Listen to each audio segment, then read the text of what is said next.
ہونی چاہیے اور تمام قوانین اسلام کے مطابق ہونے چاہیے. یہ بات آئین کی روح سے، دستور کی روح سے بالکل ٹھیک ہے، اور اس میں یہ بات تحریر ہے کہ اسے تبدیل کرنے کی جدوجہد آئینی جدوجہد ہے، درست بات ہے. جبکہ اس کے مقابلے میں جو واقعہ ہے، یعنی جو واقعہ کیا ہے کہ اس وقت بات ایسی نہیں ہے. یعنی اسلام پاکستان میں جو قوانین ہیں، جو چیزیں ہیں، اس میں سیکولر حصہ جو ہے وہ غالب ہے اور کیفیت اسی طرح سے اور اسی کا غلبہ نظر آتا ہے. تو وہ کیا ہے؟ وہ ڈیفیکٹو ہے، یعنی اسے نہیں ہونا چاہیے لیکن وہ ہے. تو اس کی جدوجہد جو بھی کرے گا وہ آئین کے مطابق نہیں ہوگی، قانون کے مطابق نہیں ہوگی. اور جو اسلام کے لیے جدوجہد کرے گا اور اسلامی قوانین کے بروئے کار آنے کے لیے جدوجہد کرے گا، وہ اپنے دین کے مطابق بھی، اصل تو ہمارے لیے ہمارا دین ہی ہے، اللہ کا حکم ہی ہے، اور اس کے پاس اس کی رضا حاصل کرنے کا ذریعہ ہی ہے. وہ تو اپنی جگہ پر اصل ہمارا ہدف وہی ہے، لیکن پاکستان کے آئین، پاکستان کے قانون، پاکستان کے دستور کے مطابق یہ بالکل آئینی اور قانونی جدوجہد ہوگی جو کہ اسلام کی بالادستی کے لیے کی جائے گی، دستور کے مطابق ہے. یہی وہ سب سے بڑی چیز ہے جو انہیں کھٹکتی ہے. یہ کہیں یہ چنگاری جو اس قوم کے خرمن میں موجود ایک شعلہ جوالہ نہ بن جائے. کبھی ایسا ہو جائے کہ اس کی بنیاد پر واقعتاً ایک اسلامی معاشرہ وجود میں آ جائے اور ایک اسلامی ریاست اپنے صحیح اسلامی اصولوں پر قائم ہو جائے، یہ بات ان کے لیے جو ہے موت سے کم نہیں ہے. اس لیے کہ لِيُظْهِرَهُ عَلَى الدِّينِ كُلِّهِ کو سمجھا ہے تو انہوں نے سمجھا ہے. اور یہ بات بھی ہمارے پاس موجود ہے، ہماری تاریخ کا حصہ ہے کہ اسلام کو سب سے زیادہ اسلام کے دشمنوں نے سمجھا ہے.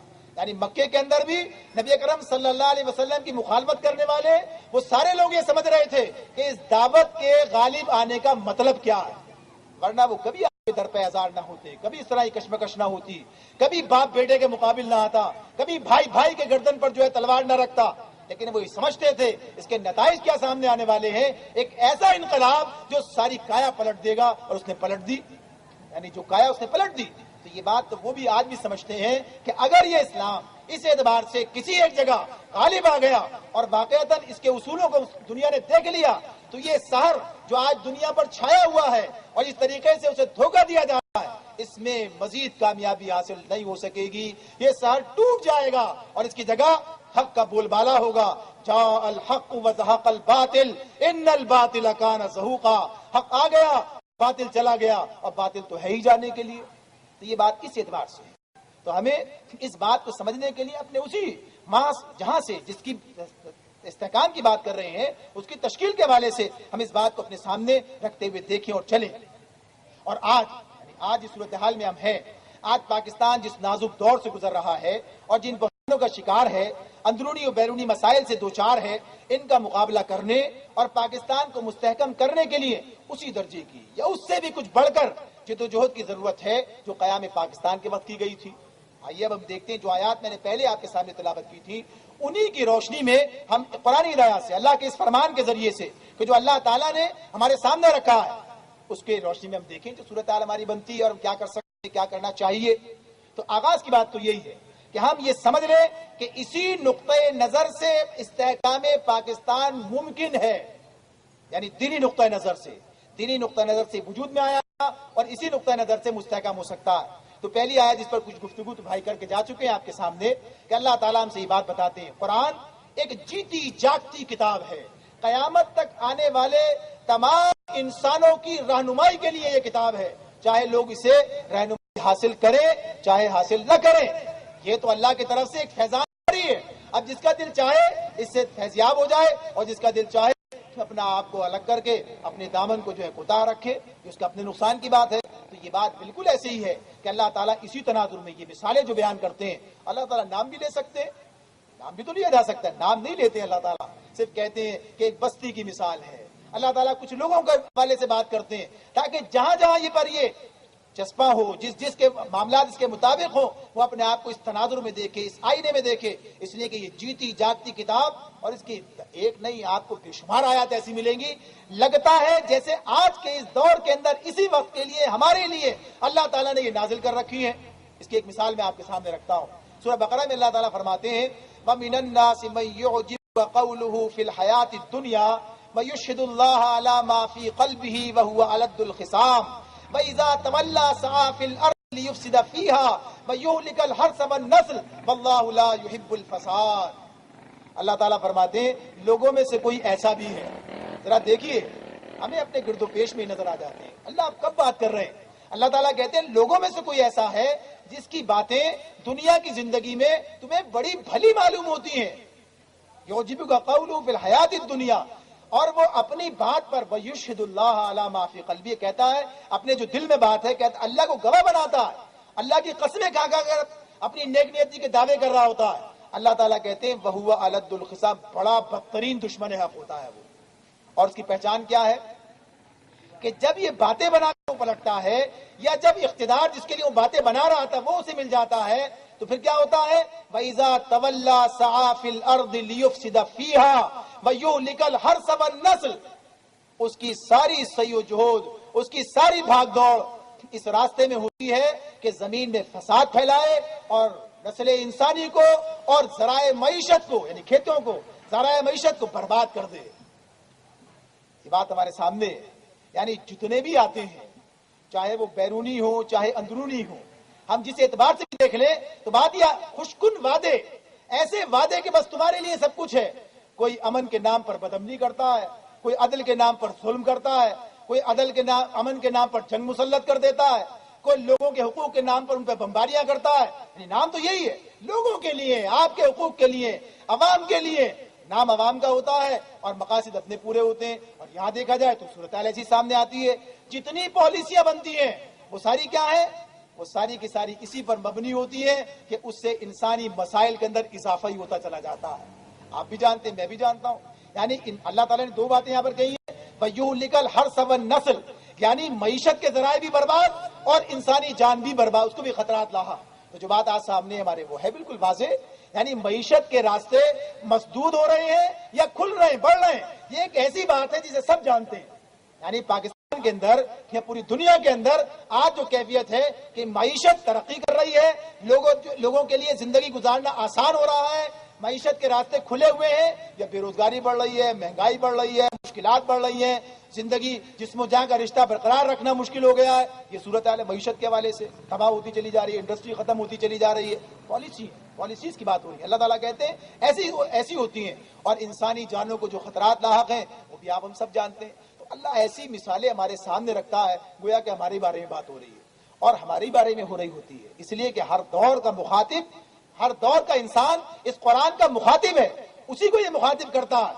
تو اللہ تعالیٰ ہم سے یہ بات کہتے ہیں کہ وہ ہمارے سامنے رکھ دیا کہ یاد کرو وہ وقت جب تم زمین میں تھوڑے تھے. یعنی آج اگر ہم اس بات کا تجزیہ کریں تو یہ ایک حقیقت ہے کہ پاکستان کا قیام مسلمانوں کی اس قوت کے بل پر نہیں، وہ اسم کہ زور بازو سے حاصل کر لیا. اگر زور بازو ہوتا تو پریشانی کی کیا بات تھی؟ اب ہندوؤں کو بھی مغلوب کر لیتے. زور بازو اگر ہمیں اتنا حاصل ہوتا، وہ سب چیزیں ہمارے پاس ہوتی، تو ہم یہ کیوں کہتے کہ نہیں الگ کر دیا جائے؟ ہم کہتے ہم سے لیا تھا اور ہم ہی کو واپس کرو، اور ہم ہی اس کے مستحق ہیں، اور ہم سے ہی تم نے چھینا تھا اور تمہیں ہمیں ہی واپس دے کے جانا چاہیے. ایک عدل کے مطابق مطالبہ غلط نہیں تھا. انہوں نے انان اقتدار جس قوم سے چھینی تھی، جن لوگوں سے لی تھی، واپس انہیں کو کرنی چاہیے تھی جن کا حق تھا، جو اس موقع پر وہاں پر جو موجود تھے اس حیثیت سے. لیکن یہ بات معلوم تھی، یہ جانتے تھے کہ یہ کر نہیں سکتے، یہ مطالبہ نرا مطالبہ ہی رہے گا. لہذا اس کمزوری کو سامنے رکھتے ہوئے ایسے راستے تلاش کرنے کی کوشش کی جس میں ممکنہ چیزیں حاصل ہو جائے. تو اللہ تعالیٰ کہتے ہیں تم کمزور تھے، یہ بات اپنی جگہ پر تھی. تھوڑے تھے، یہ بات اپنی جگہ پر تھی. تو اللہ تعالیٰ نے پھر اپنے فضل خاص سے، یعنی اگر جتنی باتیں کی جائیں اس بات سے انحراف نہیں کیا جا سکتا کہ یہ خالصتاً اللہ کا فضل تھا کہ اس نے ہمارے حق میں پاکستان کا فیصلہ کر دیا اور یہ ہمیں مل گیا. اللہ نے ہمیں مہیا کر دی اور اپنی مدد سے ہمارے ہاتھ مضبوط کیے. یعنی اسی موقع پر جو سازشیں ہوئیں، پاکستان کے وسائل پر قبضہ کر لیا گیا، پاکستان کے حصے کی چیزیں اس کو نہیں دی گئیں، اور اس بات کی پوری کوشش کی گئی کہ یہ نوزائیدہ مملکت جو ابھی سامنے آئی ہے یہ بس دنوں کے اندر ختم ہو جائے. لیکن اللہ نے وہ جذبہ دیا، اللہ نے اپنی طرف سے وہ مدد کی، پھر وہ حوصلہ مند انسان پیدا کر دیے اور انہوں نے وہ قربانیاں دی کہ اس پاکستان کو اپنے پیروں پر کھڑا رکھا. اس پاکستان کو انہوں نے اپنے پیروں پہ کھڑا کر دیا اور وہ وقت گزر گیا. اللہ تعالیٰ کہتے ہیں کہ ہماری مدد سے یہ بات ممکن ہوئی. ہم نے تمہیں اچھا رزق دیا تاکہ تم شکر گزار بن جاؤ. اب یہاں پر میں اسی ایک جملے پر بات کرنا چاہتا ہوں. دوسری آیت بھی اسی سے متعلق ہے، اسی کے حوالے سے دوسری بات بھی کہ اللہ رب العالمین ہم سے یہ بات کہتے ہیں کہ اس کو دینے کا مقصد کیا تھا؟ تاکہ تم شکر گزار بن جاؤ۔ اگر شکر گزاری کے حوالے سے بات کی جائے تو یہاں کوئی ایسا آدمی موجود نہیں ہوگا، چاہے وہ جس حال میں بھی ہو، اس سے جب پوچھا جائے کیا حال ہے تو کہتا اللہ کا شکر ہے۔